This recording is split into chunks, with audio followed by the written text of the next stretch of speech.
साथियों नमस्कार। आज हम पढ़ने वाले हैं सेक्शन 297 BNS से आगे कीपिंग लॉटरी ऑफिस। सेक्शन 297 जो है इसको डिफाइन करता है लॉटरी कार्यालय को रखना। आप सब ने लॉटरी खेली है, ठीक है। क्या होता है लॉटरी में? सट्टेबाजी, क्लियर है।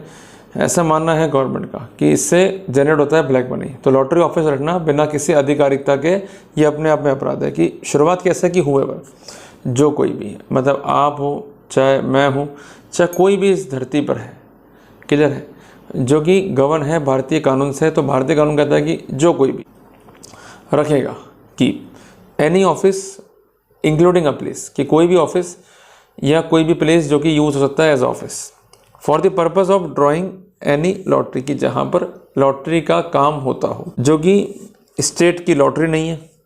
इसको अपन सिंपली कह सकते हैं कि ऐसी लॉटरी या ऐसा कार्यालय जिसको स्टेट जो है अप्रूव नहीं करता है, तो ये दंडनीय अपराध है। पनिशमेंट जो है यहाँ पर 6 मंथ का है, फाइन भी होगा 100 अलग। बट यहाँ पर ऑप्शन है 6 मंथ इम्प्रिजनमेंट और फाइन और विद बोथ, क्लियर है। फॉर एग्जाम्पल आपको ये लिखना कि भाई अगर लॉटरी का काम करना है तो सरकार से लाइसेंस देना जरूरी है। लाइसेंस सरकार का नहीं है, ऑथराइजेशन नहीं है, then it would be an offence. Clause number 2 क्या बोलता है कि whoever publish any proposal to pay any sum, कि जो कोई पब्लिश करेगा किसी प्रपोजल को, क्लियर है, टू पे एनी सम। तो हमको फर्स्ट पार्ट और सेकंड पार्ट इस तरह से रखना है, समझना है कि जो कोई भी, ठीक है जी, जारी करेगा कोई भी प्रपोजल। प्रपोजल कहाँ डिफाइन है? इंडियन कॉन्ट्रैक्ट एक्ट में, भारतीय संविदा अधिनियम में।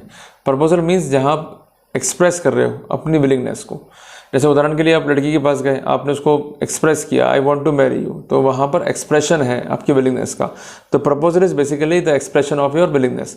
तो कोई भी सम पे करने की विलिंगनेस का एक्सपोजर या उसका विलिंगनेस है, उसको पब्लिश कर दिया गया, या किसी गुड्स को डिलीवर करना है, उस कॉन्टेक्स्ट में भी कोई प्रपोजल है, या to do anything for the benefit of any person, कोई काम किसी व्यक्ति के बेनिफिट के लिए करना है, ऐसा कोई प्रपोजल है, उसका पब्लिकेशन है।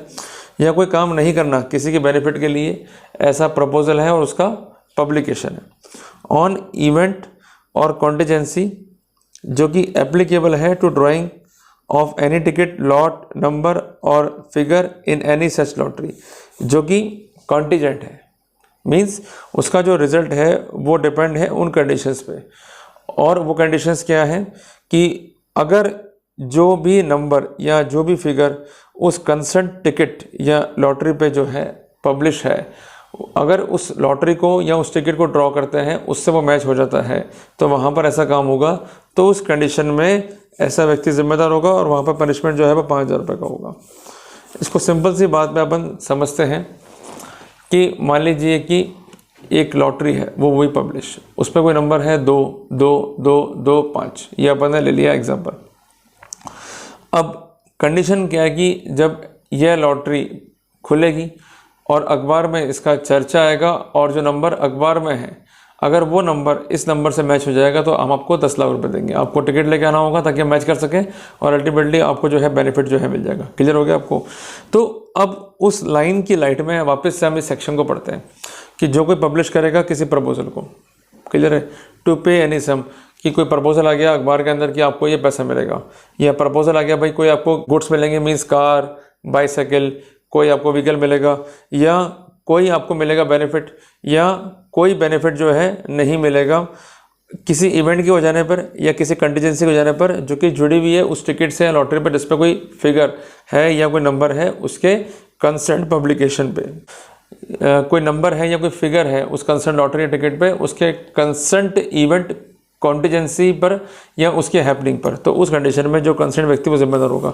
पर ये पागलपने की चीज़ें, कुछ नहीं होता जी। मैंने तो ऐसा केसेस देखे नहीं ऐसे लॉटरी वाले जो छपे हो अखबार में आके, या कोर्ट में उनको जो है कोई दंड मिला हो।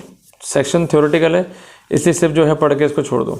अब शुरू करते हैं अपन चैप्टर नंबर 16। इसका शुरुआत किया ऑफेंस रिगार्डिंग द रिलीजन, कि कोई रिलीजन है उसको अफेक्ट करने के उद्देश्य से किए गए अपराध। ये थोड़ा सा इंपॉर्टेंट हो सकता है, बट मेन जो है आपको ये थ्योरेटिकल पर्सपेक्टिव में पढ़ना है और उसको यहीं पढ़ के जो है ख़त्म करना है। अब आते हैं अपन सेक्शन 298 BNS पे। एक एक चीज़ को जो है अपन समझते हुए चलेंगे कि कोई प्लेस है वर्शिप का, ठीक है ना, और वहाँ पर लोगों का जमावड़ा है, और उस लोगों की धार्मिक फीलिंग को हर्ट करने की नीयत से या उसको इंसल्ट करने की नीयत से आपने उस कंसर्न प्लेस को कोई इंजरी कॉज कर दी या उस प्लेस को आपने कोई क्षति पहुंचाई, मीन्स उसको आपने अपवित्र कर दिया, तो वहाँ पर जिम्मेदारी क्या होगी? जो कोई भी मतलब कोई भी हो सकता है वो। पहला वर्ड क्या है? डिस्ट्रॉय करना। तो डिस्ट्रॉय तो फिजिकली समझ लीजिए पेंसिल है, इसको मैंने तोड़ दिया, ये टूटनी मेरे से रही है, मेरी शक्ति कमज़ोर है, ये पेंसिल इसको मैंने तोड़ दिया, तो उसको हम क्या कहेंगे? डिस्ट्रॉय। दूसरा है डैमेज। डैमेज मीन्स ऐसा नुकसान पहुंचाना जिसमें हम डिस्ट्रॉय नहीं कर रहे हैं बट उसका कुछ अंश जो है हम ख़त्म कर रहे हैं, उसको डिस्ट्रॉय कर रहे हैं। तो डैमेज में डिस्ट्रॉय इंक्लूड नहीं है बट डिस्ट्रॉय में जो है डैमेज इंक्लूड है। क्लियर है? तीसरा है डिफाइल्स करना, मीन्स अपवित्र करना किसी प्लेस ऑफ वर्शिप को या किसी ऑब्जेक्ट को जो कि पूजा जाता है किसी क्लास ऑफ पर्सन के द्वारा या किसी व्यक्तियों की जमात के द्वारा, जिसका इंटेंशन क्या है कि ऐसे देवी देवताओं को पूजने से जो उनकी रिलीजियस अपब्रिंगिंग है वो बढ़ेगी, उनका वेलफेयर जो है वो इंश्योर होगा। बट आपने उस फीलिंग्स को हर्ट करने के लिए क्या किया कि उस प्लेस को जो है डैमेज कर दिया या उस प्लेस को जो है डिस्ट्रॉय कर दिया या उसको डिफाइल कर दिया जिसमें वो सभी ऑब्जेक्ट जो वहाँ रखे हुए हैं वो शामिल हैं। और ऐसा करने से आपने जो कंसर्न क्लास ऑफ पर्सन्स थी उसकी रिलीजियस फीलिंग को हर्ट कर दिया।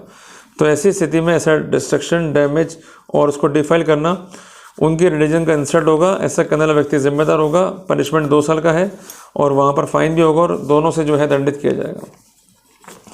और ये कॉमन केसेस कहाँ देखने को मिलेंगे? कई बार देखा होगा आपने कि किसी ने हनुमान जी की मूर्ति जो है खंडित कर दी, गणेश जी की मूर्ति खंडित कर दी, गुरु ग्रंथ साहिब के अंशों को जो है जला दिया, उनको जो है उनका जो है बेद भी किया।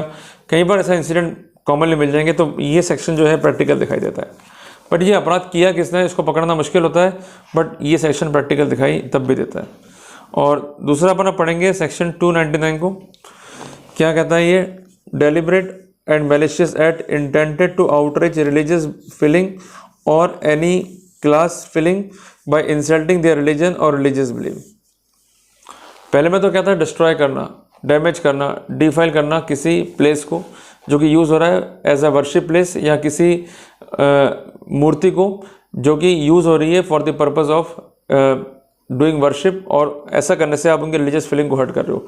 बट इसमें क्या कि डेलिबरेटली और maliciously with intention to outrage the religious feeling, आपने कोई वर्ड कहे इधर स्पोकन और रिटन, या कोई साइन है या कोई विजिबल रिप्रेजेंटेशन है, चाहे वो कैसे भी हो जिसमें इलेक्ट्रॉनिक मोड भी शामिल है, आपने इंसल्ट किया उनकी रिलीजियस फीलिंग को या ऐसा अटेम्प्ट किया, तो वहाँ पर ये दंडनीय अपराध है। पनिशमेंट है 3 साल का और फाइन भी होगा और दोनों से जो है आपको दंडित किया जाएगा।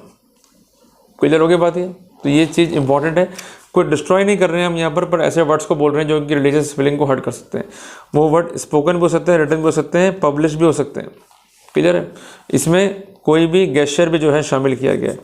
अब आते हैं अपन सेक्शन 300 BNS पे।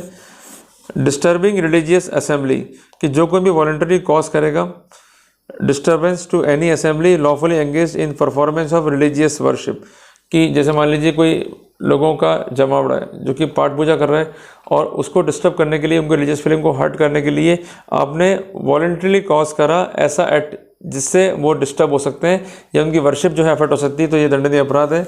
यह पनिशमेंट है 1 ईयर का, फाइन दोनों से जो है दंडित किया जा सकता है। पर इसका एग्जाम्पल कॉमनली कहाँ देखने को मिलेगा आपको कि मान लीजिए कोई सड़क है, उस पर कुछ लोग जो है बैठ गए और वर्शिप कर रहे हैं, फिर कई बार पुलिस को आना पड़ता है, खदेड़ना पड़ता है उनको, तो उनके पास जो है लॉफुल जस्टिफिकेशन नहीं है, बट वो अपने ही प्लेस पे बैठे हुए हैं, उसके बावजूद भी उनको लोग आके अफेक्ट कर रहे हैं या उनकी वर्शिप को जो है अफेक्ट कर रहे हैं, उनको प्रार्थना नहीं करने दे रहे हैं, उनको डिस्टर्ब कर रहे हैं और ये काम वॉलंटरीली वो कर रहे हैं, तो ऐसा करना जो है दंडनीय अपराध है।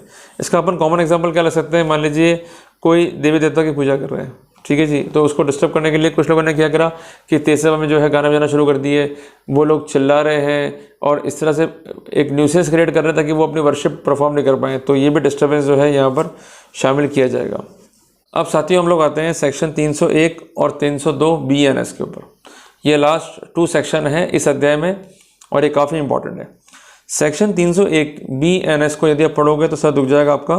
कम से कम 8-10 लाइनें जो है लिखी हुई हैं आपकी नॉलेज के लिए या आपको समझाने के लिए या आपको लर्नेड करने के लिए कि अगर कोई व्यक्ति मर गया है और उसके मरने के बाद उसके अंतिम क्रियाक्रम में या अंतिम क्रियाक्रम के बाद जो रिलीजियस वर्शिप होती है उसमें लोग आए हैं, जुड़े हुए हैं, और उनको वो क्रियाएं आप ढंग से परफॉर्म नहीं करने दे रहे हो, उसमें डिस्टर्बेंस कॉज कर रहे हो, तो वहाँ पर जिम्मेदारी कैसे बनेगी। यूजुअली ये केस प्रैक्टिकल तब होते हैं कि मान लीजिए किसी आदमी ने धर्म परिवर्तन कर लिया, तो जो उसका ओरिजिनल धर्म है वहाँ उसको लिखा है जलाना, और जब धर्म परिवर्तन करा है उसमें लिखा है उसको गाड़ना।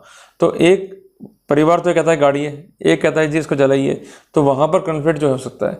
तो रिलीजियस फीलिंग दोनों की हट हो रही है, तो वहाँ पर जिम्मेदारी बनेगी 301 BNS में। समझ दिया मैंने आपको बहुत सिंपल तरीके से। परिभाषा क्या है इसकी, या कानूनी प्रावधान क्या कि हुएवर, जो कोई भी, with intention of bounding the feeling of any person, कि जो कोई भी किसी भी बाउंडिंग को अफेक्ट करने के लिए या किसी भी रिलीजियस प्रोसीडिंग्स को अफेक्ट करने के लिए या उसको इंसल्ट करने के लिए या नोइंगली ऐसा कोई काम करता है कि जिससे किसी व्यक्ति के दफनाने को, बाउंड करने को वो अफेक्ट कर सकता है, या उससे जुड़े हुए रिलीजियस प्रोसेस को वो अफेक्ट कर सकता है या उसको इंसल्ट कर सकता है।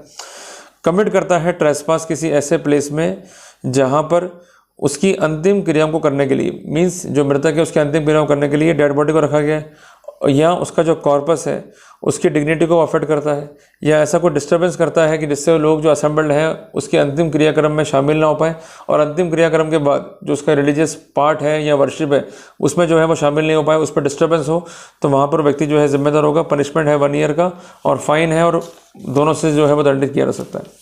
इधर है साथियों, अब हम आते हैं सेक्शन 302 BNS पे, अटरिंग वर्ड्स पे deliberate intention to wound religious feeling of any person, कि जो कोई भी डेलिबरेटली अफेक्ट करेगा religious feeling of any person, और जिसके लिए वर्ड्स को वाटर करेगा या कोई साउंड जो है प्रोड्यूस करेगा जिसके सुनने मात्र से उसकी रिलीजियस फीलिंग जो है वो हर्ट हो जाए, तो इस स्थिति में वो व्यक्ति जो है जिम्मेदार होगा। पनिशमेंट है 1 ईयर का और फाइन जो है वो भी होगा, और दोनों से जो है इसको दंडित किया जा सकता है। क्लियर हो गया आपको। तो ये कुछ सेक्शंस हैं रिलीजियस फीलिंग को लेकर। अब हम शुरू होंगे ऑफेंस अगेंस्ट दी प्रॉपर्टी से जुड़े हुए प्रोविजंस को अध्ययन करने के लिए। तो अगली क्लास में जो है आप पढ़ के आइएगा चैप्टर नंबर 17 को कम्प्लीटली, ताकि जब पढ़ोगे तो आपको जो है दिक्कत नहीं होने वाली और इजीली जो है आप चीज़ों को समझ पाएंगे और उस पर जो है अटअप ऑन कर पाएंगे। तो see you in the next video. Till then जय हिंद, जय भारत।